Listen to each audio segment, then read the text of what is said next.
E logo ordenou Jesus que os seus discípulos entrassem no barco e fossem adiante para outra banda, enquanto despedia a multidão.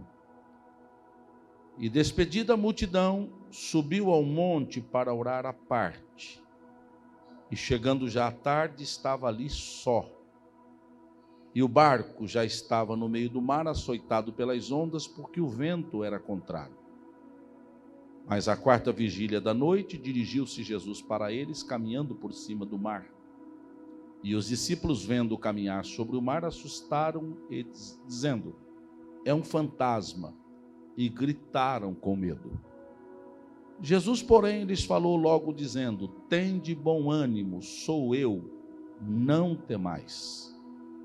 E respondeu-lhe Pedro e disse: Senhor, se és tu, manda-me ir ter contigo por cima das águas. E ele disse: vem. E Pedro, descendo do barco, andou sobre as águas para ir ter com Jesus. Mas sentindo o vento forte, teve medo. E começando a ir para o fundo, clamou dizendo: Senhor, salva-me. E logo Jesus, estendendo a mão, segurou-o e disse-lhe: homem de pequena fé, por que duvidaste? E quando subiram para o barco, acalmou o vento. Quantos dizem amém pelo texto?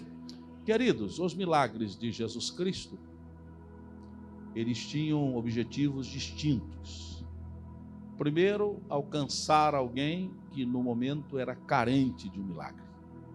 Neste caso, os discípulos que estavam em alto mar, açoitados pelas ondas e pelo vento forte, correndo o risco de perderem a vida, e Jesus chega para mudar o quadro, para mudar a situação. Então, os milagres de Jesus tinham primeiro como grande objetivo atender alguém que no momento carecia de milagre, e alguns de forma urgente, como era este caso aqui, como foi esse caso aqui. Não poderia ser protelado o mover de Jesus Cristo, o agir de Jesus Cristo, o socorro de Jesus Cristo. Tinha também como grande objetivo mostrar aos homens, às pessoas, tanto aqueles que recebiam o milagre, quanto aqueles que presenciavam o milagre. A intenção de Jesus era mostrar a eles que verdadeiramente ele era o unigênito de Deus, o Filho de Deus. E como Filho de Deus, e como Deus que era, tinha poder para realizar os milagres. Mas também os milagres que Jesus realizou, tinha como grande objetivo ficarem guardados, ficarem gravados, ficarem arquivados na história, para que em outros tempos, em outros lugares, por outras pessoas, esses milagres fossem acessados, as pessoas tomassem conhecimento deles, e ao tomarem conhecimento destes milagres, pudessem colocar a sua fé em exercício, a sua fé em ação, acreditando que Jesus ainda é capaz de realizar os mesmos milagres. Portanto, os milagres de Jesus não ficam arquivados apenas na história, mas eles estão presentes ainda hoje, porque Jesus Cristo ainda tem poder para fazer milagres. Este milagre realizado por Jesus me faz pensar três coisas que eu gostaria de repartir com vocês de forma muito rápida.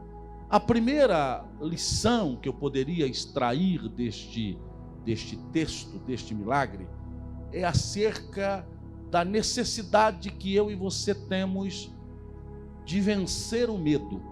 E eu diria o seguinte: nunca devemos nos prostrar diante de uma situação aparentemente insolúvel ou difícil. Nunca devemos ficar prostrados quando uma situação difícil nos envolve. Nós não podemos e não devemos entregar os pontos. Uma situação difícil que você enfrenta não pode destruir os seus sonhos e os seus projetos. Existem pessoas que abrem mão muito rapidamente dos seus projetos. Tem pessoas que sepultam muito rapidamente os seus sonhos. Porque quando projetam alguma coisa para a sua vida, quando sonham alguma coisa para a sua vida, na primeira dificuldade que elas têm, elas abrem mão. E aí começam a engavetar projetos, começam a engavetar sonhos. E a vida passa muito rápido, o tempo passa muito rápido. E a gente vai engavetando esses projetos, esses sonhos. E amanhã ou depois, quando a gente acorda para a realidade da vida, o tempo já passou e nós estamos já na terceira idade, como muitos aqui estão, inclusive eu, né? E aí você não tem mais condições de trazer de volta os projetos, porque o tempo já não lhe fornece mais possibilidade, o tempo já não lhe é mais favorável. Então, quando uma situação difícil, adversa, se colocar no seu caminho, na sua trajetória, não abram mão da sua fé e da sua esperança naquele que pode transformar o impossível em possível. Nós temos sido enfáticos em dizer aqui, todos nós pastores, que o nosso Deus age acima das possibilidades. O nosso Deus não está sujeito às coisas que nos cercam, às adversidades que nos cercam, às circunstâncias que nos envolvem. Deus não está sujeito a elas. Deus é maior do que as circunstâncias. Deus é maior do que as dificuldades.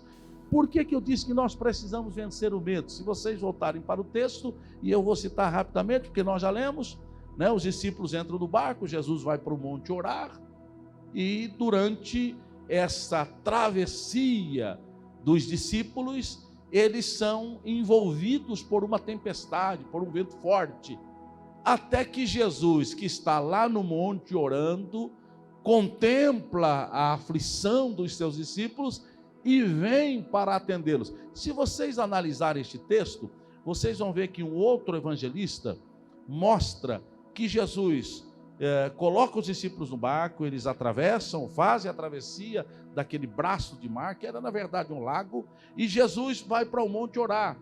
Mas no outro dia, a multidão volta para procurar Jesus. E quando voltam para procurar Jesus, não encontram Jesus, senão um barco amarrado às margens do lago.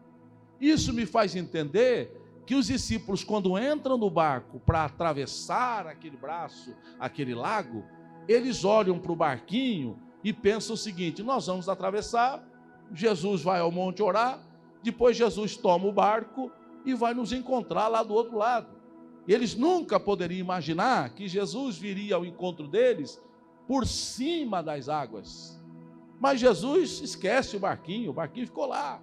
E Jesus vem sobre as águas no intuito de socorrer os seus discípulos. E quando os discípulos veem um vulto caminhando sobre as águas, o que acontece? Eles se assustam ainda mais, porque assustados já estavam por conta do vento e das ondas fortes. E quando vê alguém caminhando por cima das águas, eles acham que era um fantasma. O verso 26 diz que eles gritam com medo. Porém, o pseudo-fantasma fala, né?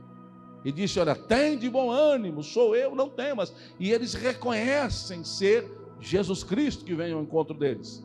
E aí no verso 28, Pedro faz uma pergunta. Pedro disse: se és tu, Senhor, que vem até nós, manda-me ir ter contigo. Manda-me ir encontrar contigo. O que é que Pedro estava fazendo?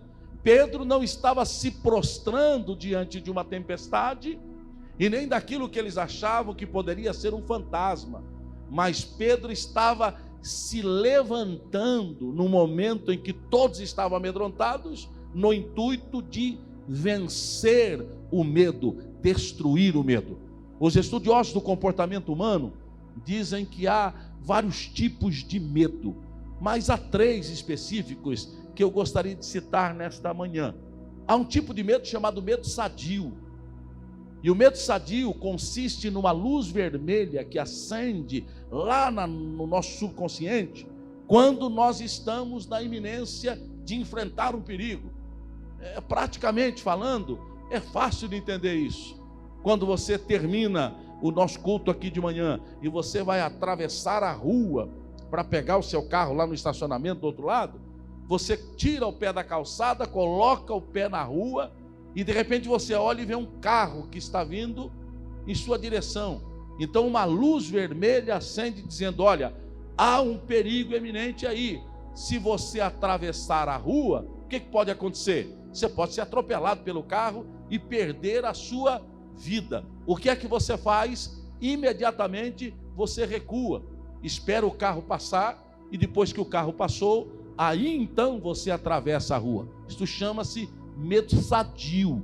É um medo que nos ajuda a enfrentar o perigo a fim de não sermos vítimas de um acidente ou coisa parecida. Mas existe um segundo tipo de medo que as pessoas que estão ligadas ao comportamento humano, elas mencionam, que é chamado medo exagerado. Se há um medo sadio, que evita que você seja apanhado pelo carro que está atravessando a rua, existe o chamado medo exagerado, e nós vamos usar o mesmo exemplo. Você termina o culto, você vai atravessar a rua, e quando você está já no meio da rua, o que acontece? Aí você lembra de olhar para a sua direita, porque aqui há carros transitando. E quando você olha para a direita, você vê um carro que está vindo em sua direção. O que faria o medo sadio? Faria você recuar. O que faz o medo exagerado? Paralisa você. E você fica paralisado, sem nenhuma ação. E você já viu esse quadro em algum lugar? Precisa alguém chegar e puxar a pessoa para que ela não seja atropelada, uma vez que eu estou usando o exemplo do carro. Uma mãe que tem o seu filho pequeno e mora lá no terceiro, no quarto, no sétimo andar de um prédio, e de repente vê a criança o quê? Subindo no encosto do sofá que está encostado na janela, e não há rede de proteção na janela. O que é que essa mãe faz com relação ao medo sadio? Ela corre e tira a criança de lá, salvando a sua vida. O medo exagerado paralisa esta mãe, e ela não consegue ter nenhuma atitude, ela não consegue ter nenhuma ação, e alguém precisa acordá-la, alguém precisa sacudir esta mãe, para que ela acorde e veja o que está acontecendo. Mas existe um terceiro tipo de medo, chamado de medo mórbido.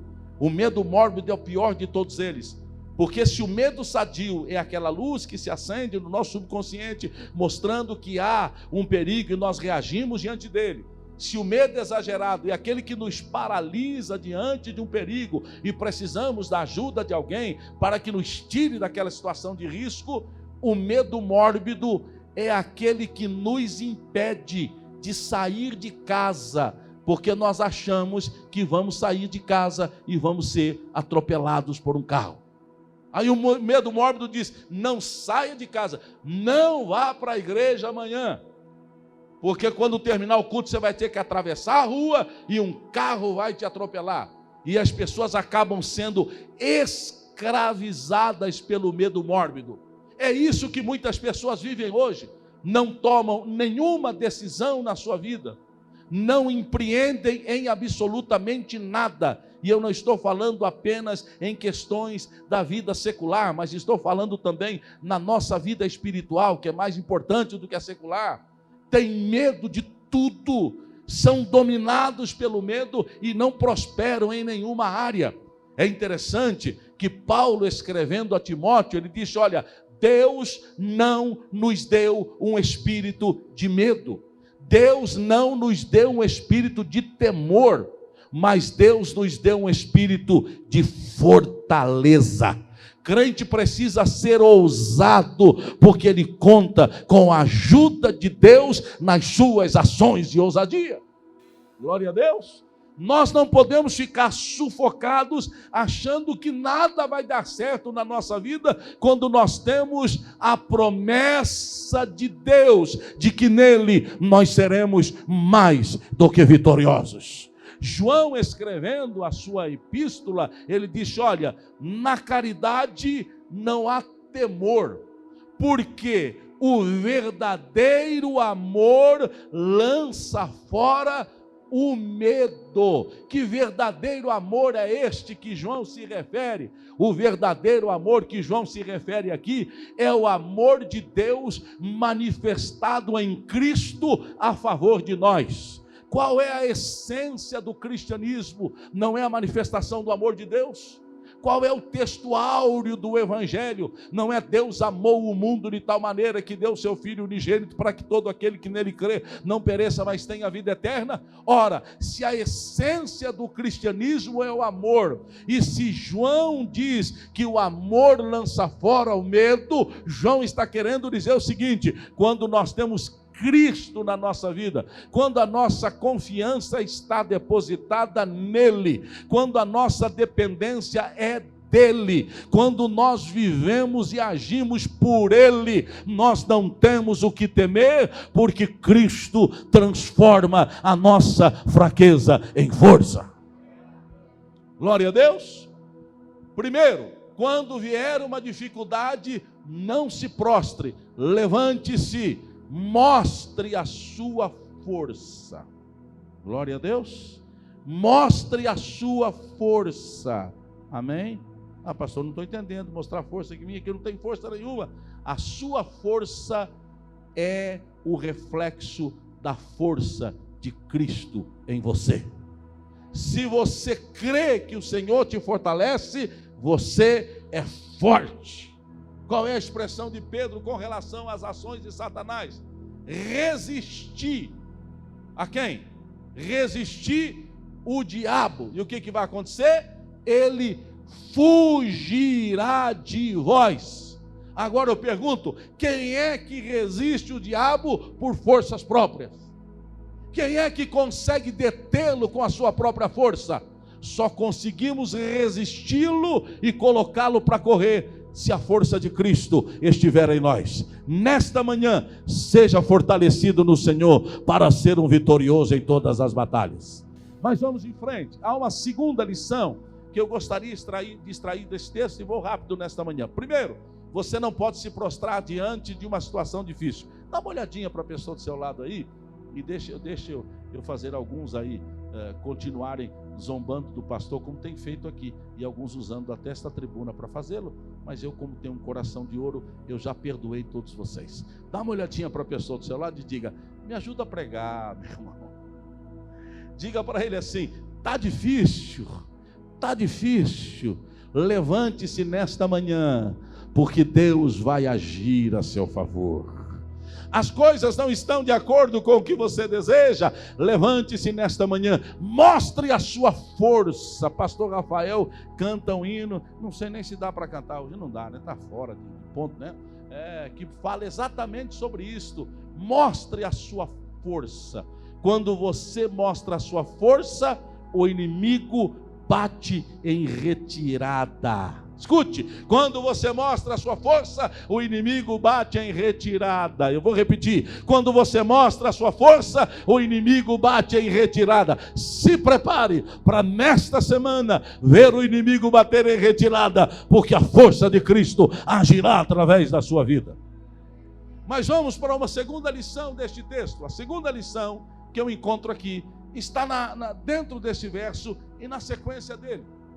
Pedro diz: Senhor, se és tu, verso 28, Senhor, se és tu, manda-me ir ter contigo. E ainda Pedro faz aqui uma exigência, né? Eu quero ir ter contigo do jeito que tu vens a mim, por cima das águas. Se é o Senhor que está vindo andando por cima das águas, eu quero ir ter contigo por cima das águas. Olha o que diz o verso 29. E Jesus lhe disse, e ele lhe disse, o que é que Jesus disse? Vem. E Pedro, descendo do barco, andou sobre as águas para ir ter com Jesus. Sabe qual é a segunda lição que eu consigo extrair deste texto? Nunca tome uma decisão na sua vida sem antes consultar Jesus. Glória a Deus. Nunca tome uma decisão na sua vida sem antes consultar a Jesus. E se Jesus der o sinal verde, vá em frente, porque coisas extraordinárias vão acontecer na sua vida. Eu digo nesta manhã, sem medo de errar, que a ação humana, sem a atuação divina, ou sem a condução divina, termina em tragédia. A ação humana, sem a condução divina, termina em tragédia. Mas as decisões que nós tomamos, as ações que nós praticamos com a condução divina, nos levará a experiências extraordinárias. Quando Pedro consulta Jesus, entenda bem, por que Pedro faz isso? Porque Pedro já tinha essa experiência lá no começo da sua trajetória, da sua caminhada com Jesus. Quando a gente lê Lucas capítulo 5, a gente destaca isso de maneira muito clara, né? O Lucas destaca de maneira muito clara, lá sobre a pesca milagrosa, a pesca maravilhosa, quando os discípulos passam a noite toda pescando e não apanham absolutamente nada. No outro dia de manhã eles estão lavando as redes lá na beira da praia, sem apanhar absolutamente nada. Uma noite improdutiva, uma noite que não tinha gerado nenhum fruto, uma noite de desgaste físico e, mais do que físico, emocional também, porque eles viviam da pesca, e quem vive da pesca, que passa uma noite toda sem pescar nada, sabe que o dia não vai ser bom. Não é isso? Eu já disse aqui para vocês que eu sou neto de pescador. Meu avô era pescador profissional, viveu a vida toda pescando e criou 12 filhos com o dinheiro da pesca. Meu avô era habilidoso em pescaria, habilidoso. E embora tenha passado toda a sua vida no rio, nunca aprendeu a nadar. Foi pior, né? E um dia à noite o barco virou no meio do rio, ele sozinho. Ele se agarrou no primeiro galho que ele viu na margem do rio, ele se agarrou e ficou a noite toda agarrado, parecendo um bicho preguiça, sabe? Já viu como é que bicho preguiça dorme? Com os pés e as mãos agarrados no galho. Passou a noite toda agarrado, com medo de cair no rio e morrer afogado. Quando o dia clareou, ele viu que embaixo dele era terra seca. Passou a noite toda pendurado e não teve coragem de descer. Criou a família toda com dinheiro de pesca. E eu sei como é que era. Meu avô pescava a noite inteira, pegava os peixes e ia para o mercado municipal de Itatiba para vender os peixes. Quem vai para a praia sabe disso, não é isso? Quando a irmã Lourdes vai lá para a sua mansão, lá na Baixada Santista, o que ela faz? Ela empurra a Priscila e o Charles para levantar de madrugada para comprar peixe na praia. Os pescadores chegam de manhã, peixe fresco. Ora, é a sobrevivência deles. E Pedro viu a sobrevivência dele naquele dia comprometida, não pescou nada. Vão lavar a rede, vão guardar, vão enrolar a rede. Vamos ver se a noite que vem vai ser um pouquinho melhor. E de repente chega alguém ali e começa a conversar com ele, diz: esse barquinho aí é seu? Sim, senhor, é meu. Não dá para você me levar para fazer um passeiozinho aí no mar? Talvez Pedro pensou: bom, não pesquei nada, mas chega aqui um estrangeiro que quer dar uma voltinha de barco, quem sabe eu levanto uns trocadinhos aí. E o pseudo turista entra no barco de Pedro, e Pedro se afasta alguns metros da praia. Aí você diz: espera aí, pastor, Deus só está trocando todas as coisas aí, porque esse é Lucas capítulo 5, no capítulo 3 Jesus já tinha curado a sogra de Pedro. É bom lembrar vocês que os evangelhos não estão dispostos em ordem cronológica. E eu entendo na minha fraca e pífia interpretação bíblica que o capítulo 5 está antes do capítulo 3. Creio eu que foi ali no 5 que Pedro conheceu realmente quem era Jesus. Mas vamos deixar isso para outro dia. Aí o que acontece? Entra no barco e aí o homem diz: para o barco aqui, e ao invés de passear, se levanta e começa a fazer um discurso. E Pedro fica impressionado com as palavras do homem. E depois de discursar, ele diz: olha, me devolva lá na praia, deixa eu na praia, e você continua no seu barco, faze-te ao mar alto e lança as redes. Qual foi a resposta de Pedro? Pedro olhou para ele e disse: olha, tendo pescado a noite toda, nada apanhamos, mas segundo as suas palavras, eu lançarei as redes. Por que Pedro diz aquilo? Porque o sermão que Jesus Cristo tinha pregado no seu barco era contido de palavras tão extraordinárias e tão poderosas que tocaram o coração de Pedro, e Pedro entendeu que não era um homem comum. Aí Pedro faz-se ao mar alto, lança as redes, e quando tenta puxar as redes, o que acontece? É impossível Pedro trazê-las de volta, porque elas estavam cheias de peixes. Pedro teve que fazer sinal para um segundo barco para ajudá-lo. E quando ele chega na praia, o que é que Pedro diz para Jesus Cristo? Pedro se prostra diante de Jesus e disse: Senhor, ausenta-te de mim, porque eu sou um pecador. Pedro estava querendo dizer: a tua presença é tão extraordinária, o teu poder é tão grande, a tua autoridade é tão extraordinária, e eu sou tão pecador, que se continuares comigo, ou eu diante de ti, eu não vou suportar, porque eu sou pecador demais.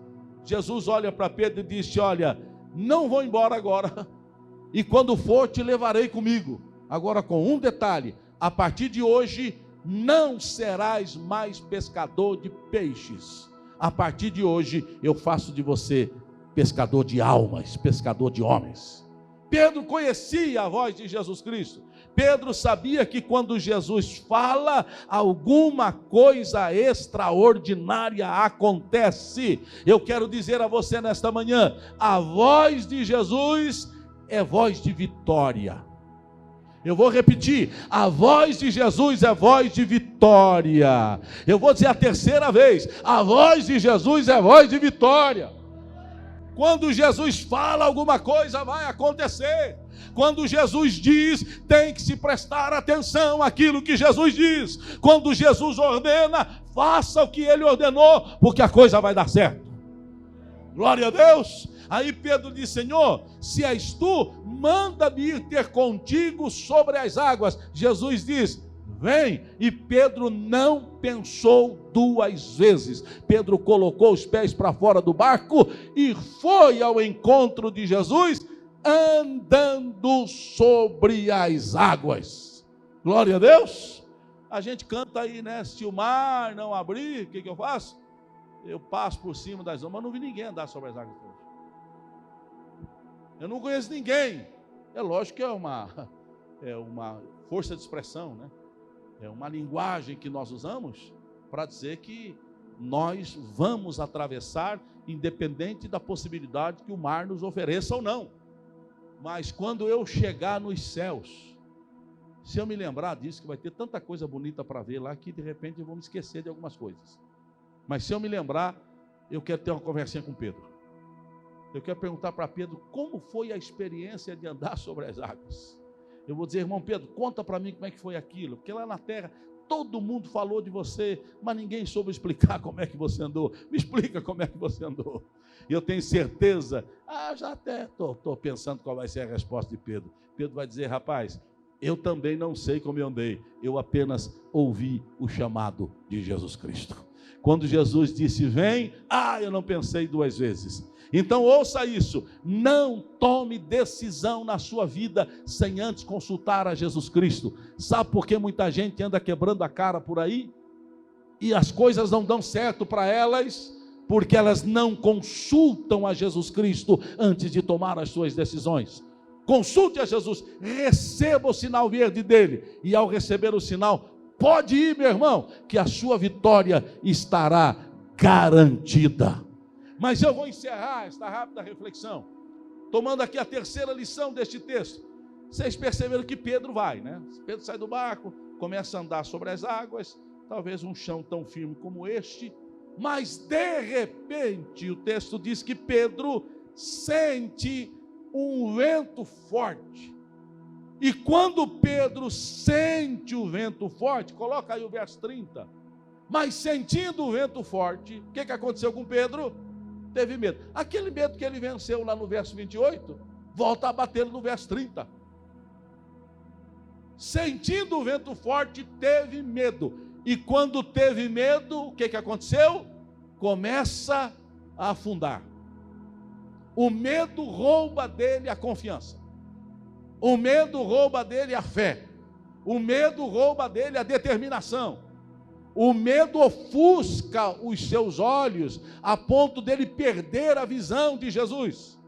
O medo faz com que Pedro se esqueça que 30 segundos atrás Jesus tinha dito: vem, Pedro. E se Jesus tinha dito: vem, pode ir. E ele, sufocado pelo medo, começa a afundar. E o que é que ele faz? Eu acho interessante. No verso 28, Pedro pede para Jesus para ir ter com ele por cima das águas. Verso 29, Jesus disse: vem, Pedro vai. Verso 30, Pedro faz um pedido de socorro. Quando ele percebe que está afundando, ele diz: Senhor, salva-me, Senhor. E o que acontece logo em seguida? Quando ele pede: salva-me, Senhor. Verso 31, quando ele clama ao Senhor, Jesus estende a mão, segura Pedro. Olha, para Pedro eu vou fazer uma pergunta, quando eu chegar no céu. Para Jesus eu já não sei se vou poder fazer. Mas se puder, eu vou dizer: Jesus, me explica. Como é que um homem que anda sobre as águas, o único de toda a história, o Senhor diz para ele que ele é homem de pequena fé? Se Pedro andando sobre as águas era um homem de pequena fé, imagina eu que tropeço no cimento. Imagina eu que caio no concreto. Como seria qualificado o tamanho da minha fé? Negativo, talvez, né?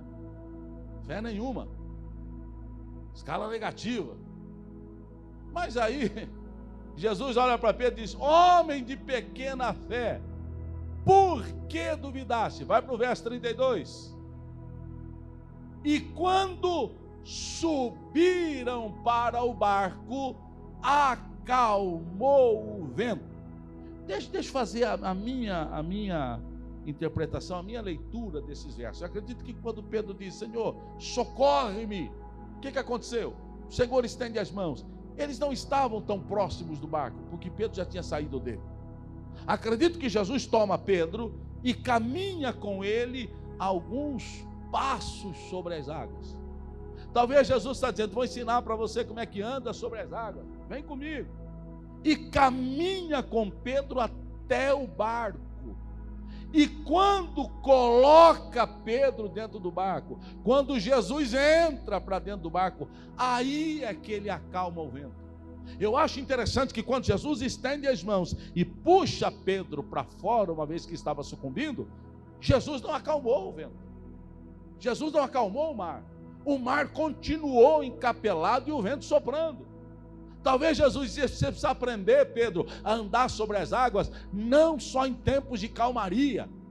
Você precisa andar sobre as águas em tempos de mar revolto e de vento forte. Sabe o que isso quer dizer? A nossa fé, a nossa confiança, a nossa firmeza não pode existir apenas quando as coisas vão bem. A nossa confiança, a nossa segurança, a nossa persistência, a nossa fé precisa também dar demonstração de existência no momento de dificuldade. Dizer que Deus é bom quando tudo vai bem é fácil.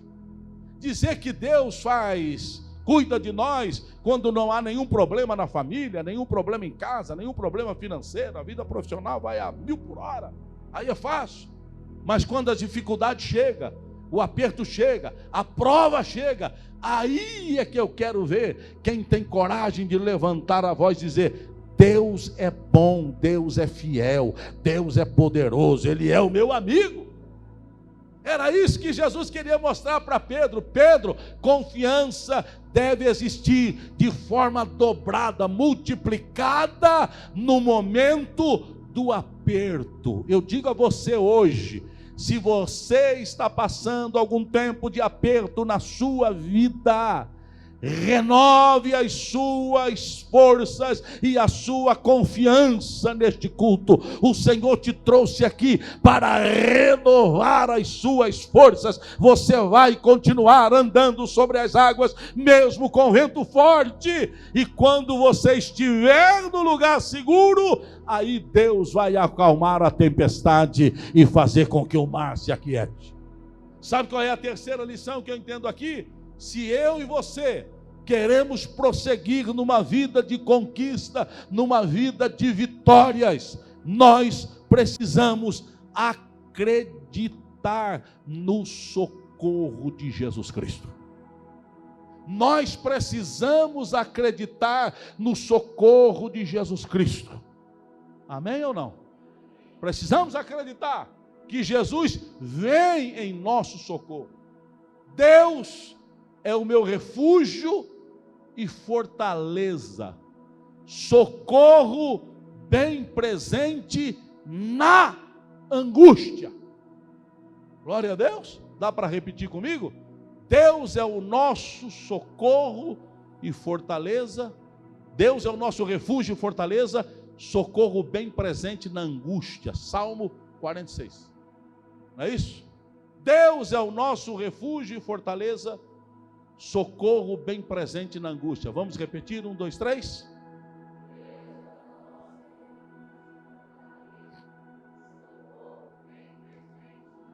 Eu queria, se pudesse, que fosse um pouco mais forte. Diga comigo.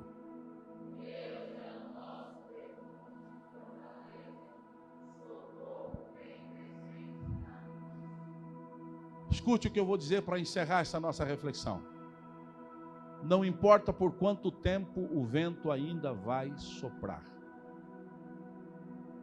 Não importa por quanto tempo o mar ainda estará revolto. O que importa é que você não sucumbirá, porque Jesus virá em teu socorro. E quando Ele te colocar para dentro do barco, Ele vai dizer: mar, acalma-te. Vento, aquieta-te. Eu estou profetizando bonança para as famílias aqui nesta manhã. Eu estou profetizando um tempo de paz para as famílias. Eu estou profetizando um tempo de vitória para as famílias. O que você está vivendo hoje, guarde isso no seu coração, é por pouquíssimo tempo, e quando você menos esperar, em questões de dia, já fará parte do passado, porque Deus está projetando coisas novas para a sua igreja. Deus está projetando coisas novas para a sua família. Acredite no socorro de Jesus Cristo. Amém? Dá uma olhadinha para a pessoa do seu lado para a gente encerrar. Você conhece essa pessoa ou não? Sim ou não? Ah, não conheço. Se conhece, bom. Se não conhece, acho que é até melhor ainda. Se conhece, sabe o que vai dizer. Se não conhece, sabe o que vai dizer também. Você vai olhar para ela e vai dizer o seguinte: está por pouco tempo. Está por pouco tempo. Está por pouco tempo. O socorro de Jesus Cristo está chegando. Glória a Deus. Mas diga com fé: está por pouco tempo. O socorro de Jesus Cristo está chegando. Se essa pessoa estiver enferma, ela vai receber cura nesta manhã. Se essa pessoa estiver em problemas, ela vai sentir que Deus é aquele que vai advogar a sua causa, a fim de que os problemas tenham um resultado positivo. Se ela está fraca, ela vai ser fortalecida nesta manhã. Em nome de Jesus Cristo, renove as suas esperanças, porque Jesus é o nosso socorro.